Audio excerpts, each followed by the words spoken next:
Assalamualaikum warahmatullahi wabarakatuh. Hai semuanya. Dalam video ini saya akan menjelaskan tentang materi perubahan yang terjadi selama rentan kehidupan. Sebelum masuk pada materi inti, saya akan menjelaskan terlebih dahulu tentang hakikat perkembangan. Perkembangan atau development adalah bertambahnya kemampuan atau skill dalam struktur dan fungsi tubuh yang lebih kompleks dalam pola yang teratur dan dapat diramalkan sebagai hasil dari proses pematangan.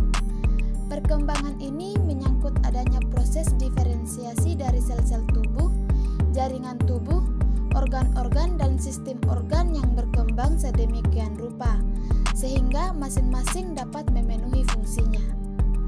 Nah, menurut Sandrock, menjelaskan pengertian perkembangan sebagai berikut. Development is the pattern of change that begins at completion and continues throughout the lifespan. Mass development involves growth, although includes decay.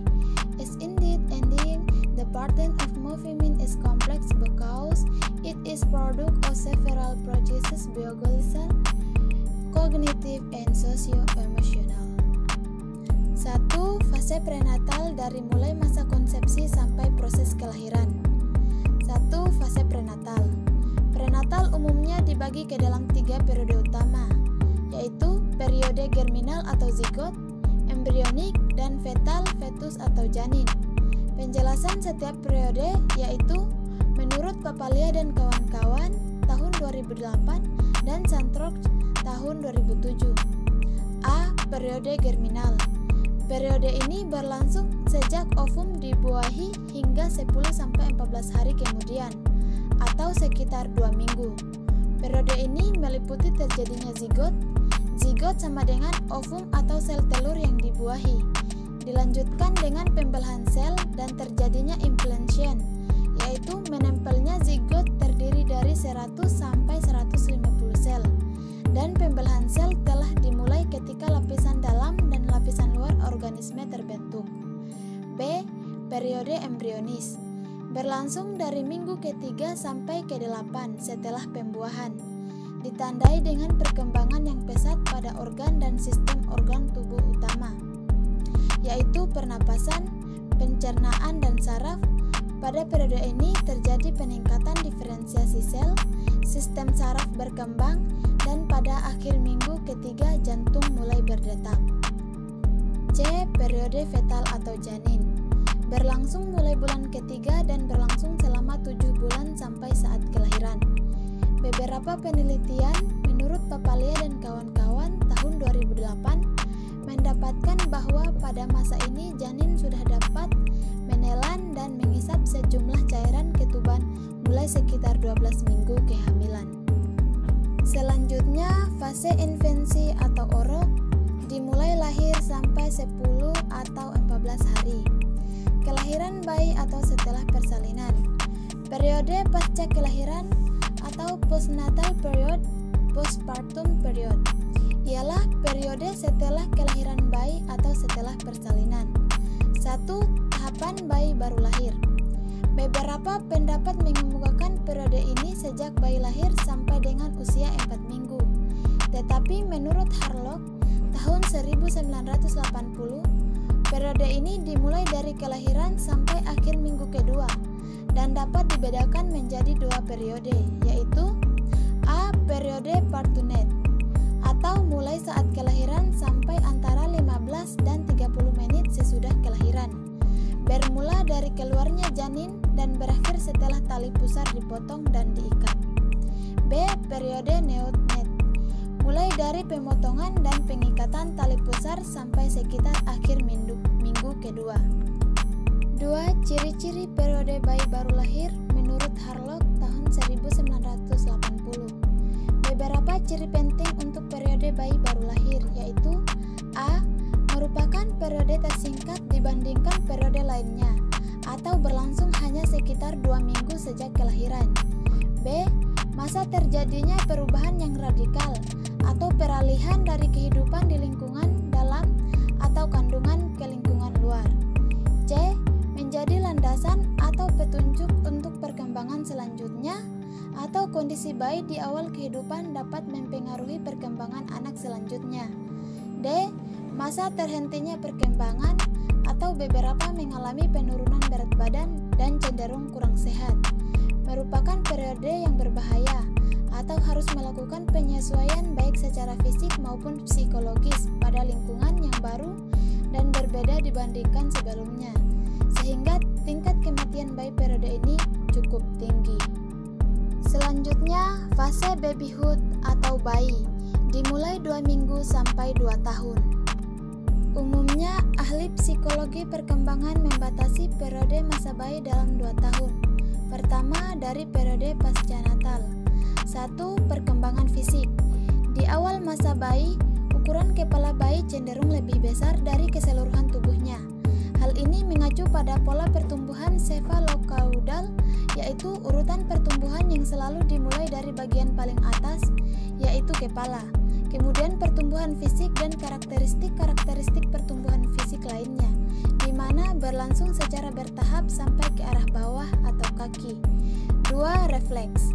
Berikut ini dijelaskan beberapa refleks pada bayi menurut Sandrock tahun 2007 dan Papalia dan kawan-kawan tahun 2002, yaitu A. Moro refleks atau refleks kaget, B. Darwinian grasping refleks atau refleks genggam, C.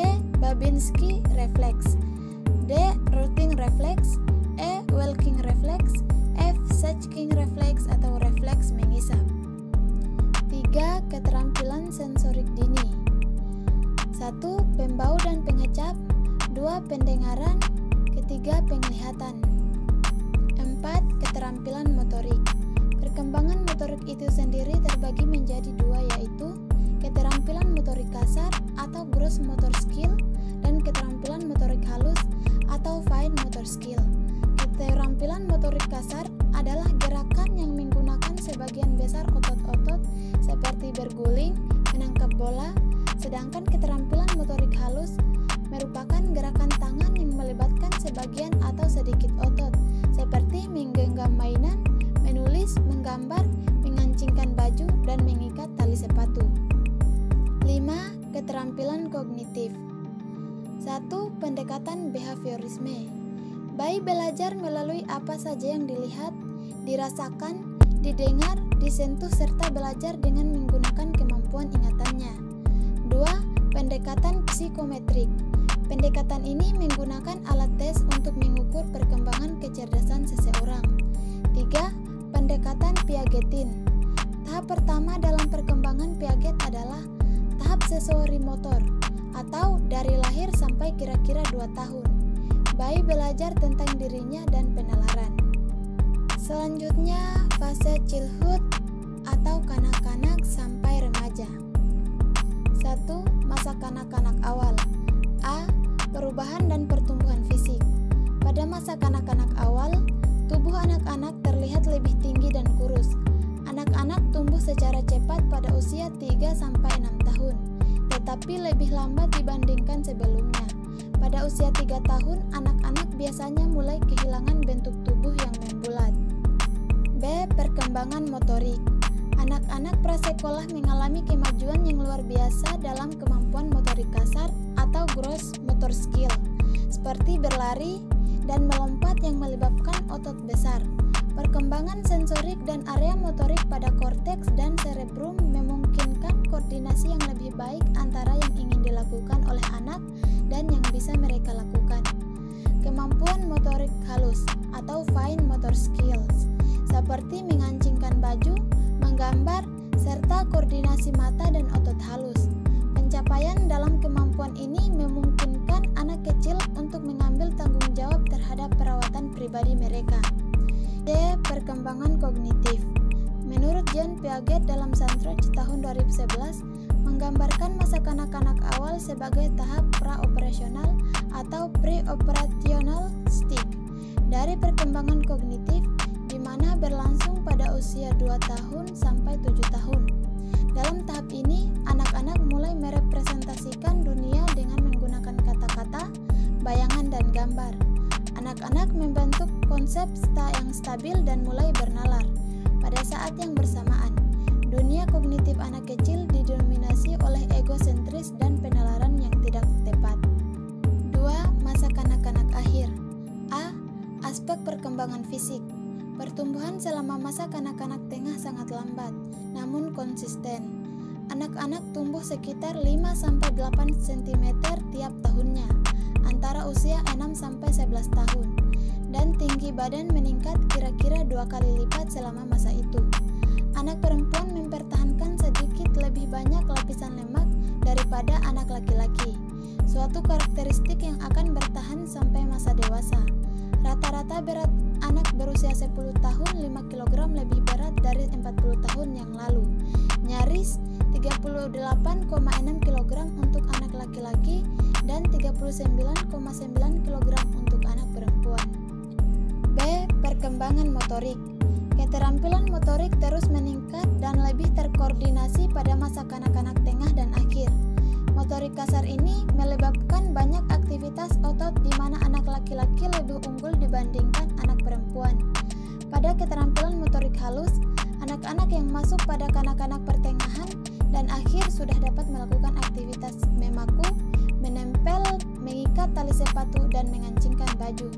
Kemampuan ini disebabkan karena meningkatnya myelinasi dari sistem saraf. C. Perkembangan kognitif.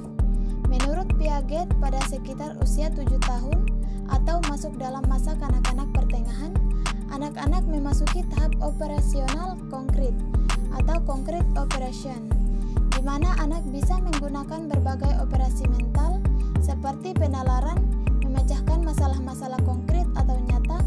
Anak-anak usia ini dapat berpikir dengan logis karena anak sudah tidak terlalu egosentris dari sebelumnya dan dapat mempertimbangkan banyak aspek dari situasi. Namun demikian, pemikiran anak masih terbatas pada situasi-situasi nyata saat ini dan sekarang. 3. Remaja. 1. Transisi ke remaja.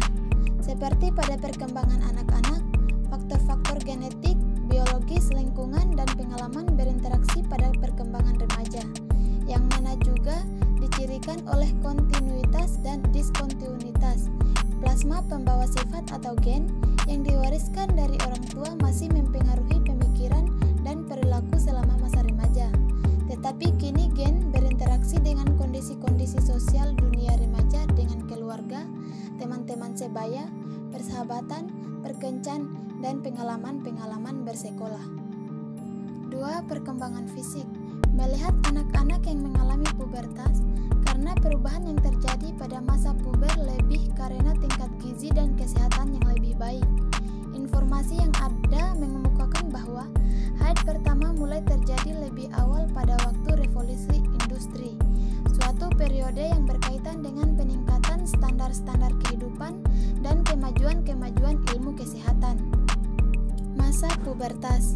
Pubertas atau puberti ialah suatu periode di mana kematangan kerangka dan seksual terjadi secara pesat, terutama pada awal masa remaja.